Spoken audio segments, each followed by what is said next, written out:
Okay, let's have a look at the answers to these puzzles.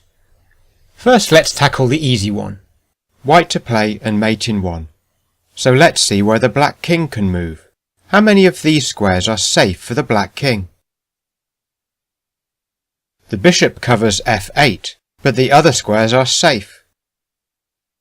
However, you should notice that if the knight moves from d4, then the white queen will stop the black king moving to any of the highlighted squares on the d file. So where should we move the knight? There are two possible ways to give check, c6 or f5, but c6 is well defended, so let's look more closely at f5. f5 appears defended too, but this pawn is pinned.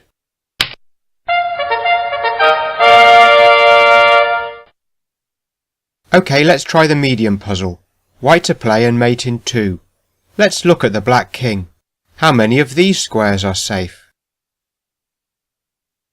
The rook controls the b file, and the knight covers the other 2 squares, so the black king has nowhere to run. Let's look for checks. If we don't give check, then black can make some space for the king to run away, by moving the b pawn perhaps. So let's look at the possible checks. Do any of these checks look interesting? The d5 square looks interesting because it is attacked by 3 white pieces. Can you think 1½ moves ahead?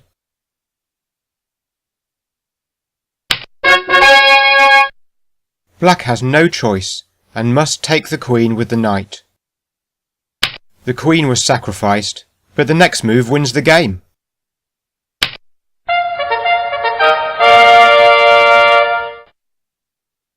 Great, now for the hard puzzle. White to play and mate in 2. These squares are safe for the black king, but if the knight on e5 moves, then the bishop covers them. And if we could get the knight here, then it would be checkmate.